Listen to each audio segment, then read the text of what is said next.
안녕하세요. 오늘은 비트코인 얘기를 해볼 건데요. 비트코인 내년에 어떻게 될까에 대해서 한번 거시경제적인 요인을 가지고 한번 고민을 해보겠습니다. 마침 제가 그런 고민을 하고 있었는데, 제가 오늘 우연히도 여의도에 다녀왔거든요. 여의도에 뭐를 하고 왔냐면, 여기 보시면 DB금융투자에서 고객들 모셔가지고 이렇게 세미나를 해요. 세미나를 해서 전국 순회를 하는데, 제가 오늘 서울에서 하는 걸 다녀온 거고요. 이제 부산, 대전, 대구에 계신 분들은 제 오늘 얘기 들어보시고 궁금하시면 한번 가보셔도 되거든요. 일단 결론은 후기니까 결론을 말씀드리면 되게 재밌었어요. 그리고 거기서 이제 배운 걸 근거로 이제 제 나름대로 추론을 해보면 비트코인은 내년에 좀 올라갈 가능성이 있을 것 같다, 이런 결론이거든요. 아무튼 뭐 DB금융 투자에서 비트코인을 올라간다 이렇게 얘기한 건 아니고, 일단 그냥 한번 들어보세요. 일단 네 분이 나오셔가지고, 주식 담당, 그리고 채권 외환 금리 보시는 분 한 명하고, 또 이제 고객 자산 운용센터 센터장 이분이 나오셨고, 그리고 마지막 분은 반도체 섹터를 담당하시는 분 같아요. 그래서 반도체 얘기를 했는데, 일단 제 주 관심사는 거시경제, 매크로, 그리고 금리, 환율 요쪽이었기 때문에 이제 왼쪽 두 분이 말씀하신 거를 대략적으로 한번 설명을 해보겠습니다. 제가 이해한 대로. 일단 제가 여기 왜 갔냐면요. 일단 이 세미나를 어떻게 알게 됐냐면, 이제 문홍철 팀장 이분 때문에 알게 됐는데요. 이분은 일단 검색을 해보시면 유튜브에 되게 많이 나오세요. 그리고 댓글을 보시면 알겠지만, 호불호가 약간 갈리는데, 진짜 신기하게 팬이 너무 많습니다. 팬이 왜 많은지는 한번 보시면 알 텐데, 되게 시원시원하고 진짜 제가 싫어하는 거 있거든요. 금융 전문가라고 이렇게 모셔가지고 질문을 하는데, 이럴 수도 있고 저럴 수도 있다, 그런 얘기를 이분은 절대 안 하세요. 그래서 되게 이분이 맞고 틀리고가 중요한 게 아니고, 되게 명확한 뷰를 나름 근거를 가지고 자신감 있게 말하는 분이라서 되게 이분을 좋아하거든요. 저도 이분 의견을 되게 많이 참고를 하고, 그래서 저는 이분의 팬이기 때문에 당연히 직접 만나서 얼굴 한번 보러 갔습니다. 그리고 사인도 받으러 갔죠. 또 이분을 좋아하는 근거 중에 하나는 또 이 영상이 있는데요. 요거는 검색해서 보실 수 있는데, 제가 요 링크는 제가 설명란에 추가를 해 놓을게요. 요거 지금 보시면 T가 이렇게 써 있잖아요. 제가 어느 구간 타임스탬프를 넣어 놨기 때문에 한번 들어가서 보시면 제가 왜 이분을 좋아하는지는 아실 거예요. 일단 말을 재밌게 하셔가지고 팬들이 되게 많으시다. 그래서 오늘 서울에는 비가 엄청 왔거든요. 근데 이제 크록스 신고 쫄래쫄래 갔습니다. 그래서 여기 금융투자센터에 갔고요.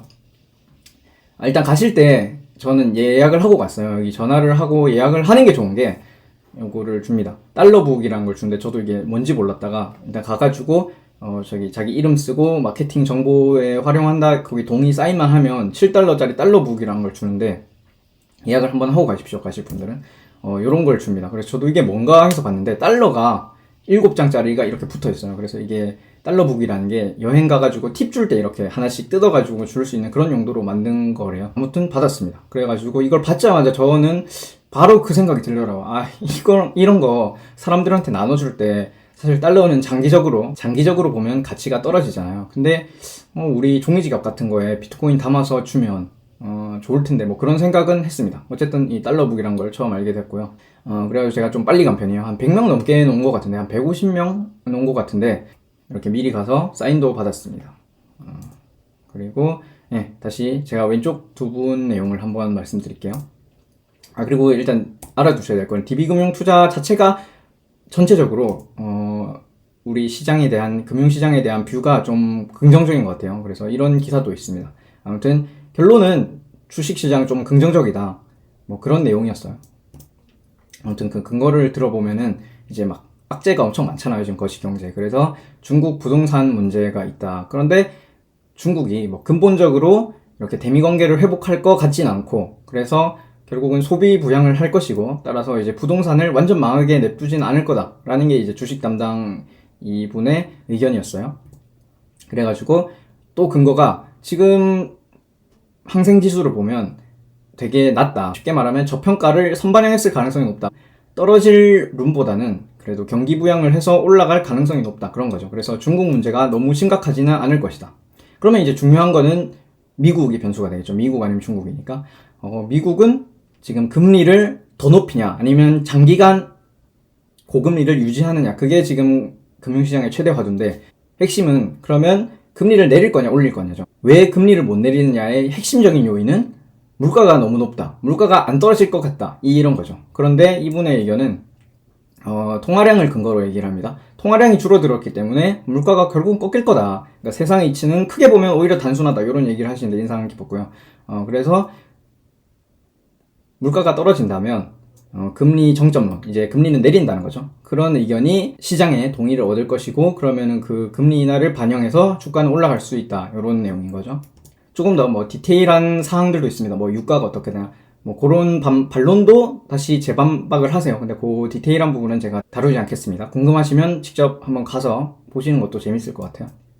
그리고 또 제가 기대하던 이제 문홍철 팀장님이 나오셔가지고 아주 간단하게 요약을 했습니다. 그래서 이자라는 게 결국은 성장 플러스 물가인데, 이분의 뷰는 성장은 장기적으로 구조적으로 성장하는 경제로 코로나 이후에 바뀌었냐 안 바뀌었냐, 그게 지금 경제학계에서도 되게 화두인데요. 이분의 의견은 그렇진 않은 것 같다. 그렇다면 중요한 건 물가인데, 물가는 작년부터 계속 떨어질 거다 이렇게 얘기를 했고, 사실 물가에 대한 예측은 되게 정확하게 맞았어요. 이분이. 제가 21년부터 이분을 봐왔기 때문에 그거는 맞습니다. 그래서 연준의 금리 인하랑 맞물려 가지고 약달러가 되면서 증시도 좋을 수 있다. 뭐 이런 것이 종합적인 견해였습니다. 그리고 뭐 반도체 담당분께서 얘기를 하신 거는 제가 뭐 그쪽에 잘 알지도 못하고 큰 내용은 대충 알아들었는데, 혹시 반도체에 관심 있으시면 또 직접 가셔서 얘기를 들어보시면 될 것 같아요. 그리고 되게 좋았던 거는 이제 직접 질의응답을 할 수 있기 때문에 되게 다양한 질문이 오가더라고요. 그냥 진짜 좀 수준 낮은 질문. 저 사요, 지금 팔아요, 말아요. 이런 질문부터 이제 되게 공부 많이 하신 분들이 뭐 이런 건 어떻게 되냐, 저런 건 어떻게 되냐, 그런 의견들도 들어보시는 걸 추천합니다. 어쨌든 여기까지가 오늘 제가 세미나에서 들은 견해고요. 저는 상당히 동의가 됐습니다. 그래가지고 지금부터는 이제 제 뇌피셜입니다. 이거는 뭐 DB금융투자에서 비트코인을 뭐 사라 마라 이런 얘기를 하지는 않았겠죠. 근데 이건 있습니다. 그 질의응답 시간에 요 분한테 한번 비트코인 물어봐도 돼요. 물어보셔도 아마 대답은 해줄 거예요. 이분도 비트코인에 대한 견해를 이제 방송에서 몇 번 얘기한 적이 있기 때문에 아마 이분도 비트코인을 좋아하시는 것 같아요. 제 추측에는. 아무튼 지금부터는 제 의견입니다. 그래서 저는 이 오늘 세미나에서 들은 매크로 진단에 대해서 되게 많이 동의를 했고요. 그러면 올해는 금리가 좀 더 올라가더라도 연준은 계속 금리 안 내릴 거다 이런 얘기를 하더라도 시장은 조금씩 반영할 수가 있겠죠. 그리고 진짜로 한국은행이나 연준이 금리를 내리기 시작하면 달러가 약세로 돌 거고요. 그러면 아마도 주식, 채권, 부동산, 비트코인, 사실은 모든 자산이 다 같이 가는 거잖아요. 왜냐면 금융위기 이후로는 이제 돈의 양이 돈을 유동성을 얼마나 푸느냐가 자산 가격을 결정하기 때문에 다 같이 가져야 이렇게 될 가능성이 저는 있다고 봐요.